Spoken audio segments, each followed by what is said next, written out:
മറ്റു വാർത്തകൾ പരിശോധിക്കാം. യുക്രൈൻ സംഘർഷം പരിഹരിക്കുന്നത് സംബന്ധിച്ച് ട്രംപ് പുടിൻ കൂടിക്കാഴ്ച ഇന്ന് അലാക്സയിലാണ്. ഇരു നേതാക്കളും തമ്മിലുള്ള ചർച്ച നടക്കുക. ട്രംപ് പുടിൻ ചർച്ച പരാജയപ്പെടുകയാണെങ്കിൽ ഭാരതത്തിന് ചുമത്തിയ അധിക താരിഫ് വീണ്ടും ഉയർന്നേക്കുമെന്നാണ് സൂചന. യുദ്ധം അവസാനിപ്പിക്കുമെന്ന് ട്രംപ് അടുത്തിടെ മുന്നറിയിപ്പ് നൽകിയിരുന്നു. ഐസൺ ജോസാണ് കൂടുതൽ വിവരങ്ങൾ നൽകിയത്. ഐസൺ പറയും.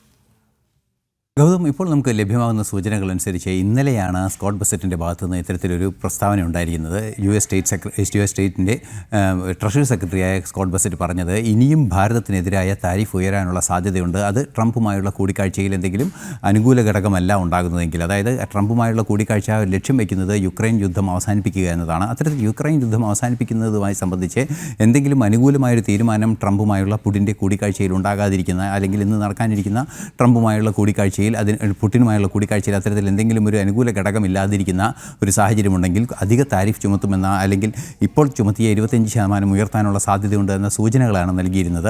അതുകൊണ്ട് തന്നെ ഭാരതത്തെ സംബന്ധിച്ചിടത്തോളം ഏറെ പ്രാധാന്യം അർഹിക്കുന്ന ഒരു വിഷയം കൂടിയാണിത്.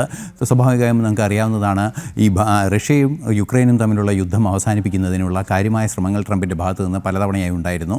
ഇന്ന് അതിൻ്റെ ഒരു അവസാന നിമിഷം എന്ന് തന്നെ നമുക്ക് കണക്കാക്കാൻ സാധിക്കുന്ന രീതിയിലുള്ളൊരു ചർച്ചയാണ് നടക്കുന്നത്.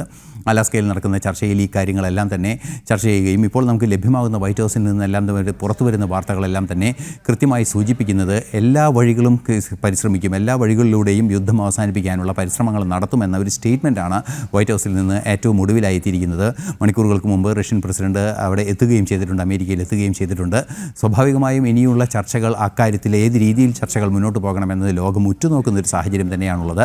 ഏറ്റവും പ്രധാനമായും എടുത്തു പറയേണ്ടത് യൂറോപ്യൻ യൂണിയൻ രാജ്യങ്ങളും അതുപോലെ തന്നെ യൂറോപ്യൻ യൂണിയൻ രാജ്യങ്ങളുടെ പുറമേയുള്ള യൂറോപ്യൻ രാജ്യങ്ങളെല്ലാം തന്നെ സെലൻസ്കിയുമായി അല്ലെങ്കിൽ യുക്രൈൻ പ്രസിഡന്റുമായി കൂടിക്കാഴ്ചകൾ നടത്തുകയും ചെയ്തിരുന്നു. അതുപോലെ തന്നെ യുക്രൈൻ പ്രസിഡന്റിന് വേണ്ടി അല്ലെങ്കിൽ യുക്രൈന് വേണ്ടി ഈ നേതാക്കളെല്ലാം തന്നെ അമേരിക്കൻ പ്രസിഡന്റിനോട് ഇന്നലെ സംസാരിക്കുകയും ചെയ്തു. ബെർലിനിലെത്തി ഈ ചർച്ചകളിലെല്ലാം പങ്കുകൊള്ളുകയും ചെയ്തിരുന്നു സെലൻസ്കി. അത്തരത്തിൽ കാര്യമായ ഇടപെടൽ യുക്രൈൻ്റെ ഭാഗത്തു നിന്നുണ്ടാവുകയും ചെയ്യുന്നുണ്ട്. യുക്രൈന് വേണ്ടി യൂറോപ്യൻ യൂണിയൻ്റെയും യൂറോപ്യൻ രാജ്യങ്ങളുടെയും ഭാഗത്തു നിന്ന് ശക്തമായി ഉണ്ടാവുകയും ചെയ്യുന്നുണ്ട്. സ്വാഭാവികമായും നമുക്ക് മനസ്സിലാക്കാൻ സാധിക്കുന്നത് യൂറോപ്യൻ രാജ്യങ്ങൾ വളരെ കാര്യമായി തന്നെ യുക്രൈന് വേണ്ടി നിലപാട് സ്വീകരിക്കുന്നുണ്ട് എന്നതാണ്.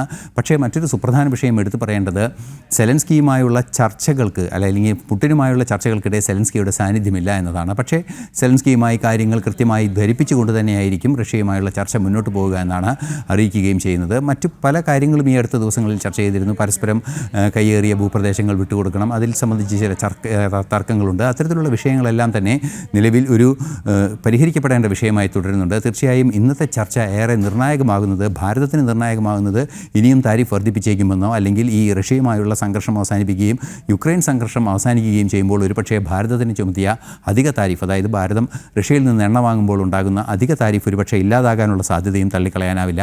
അത്തരത്തിൽ നിരവധിയായ കാര്യങ്ങൾ ഈ വിഷയവുമായി ബന്ധപ്പെട്ട് അമേരിക്കൻ പ്രസിഡന്റ് ഡൊണാൾഡ് ട്രംപും റഷ്യൻ പ്രസിഡന്റ് വ്ളാഡിമിർ പുടിനും തമ്മിലുള്ള നിർണായകമായ കൂടിക്കാഴ്ച ഇന്ന് നടക്കാൻ ഇരിക്കുകയാണ്.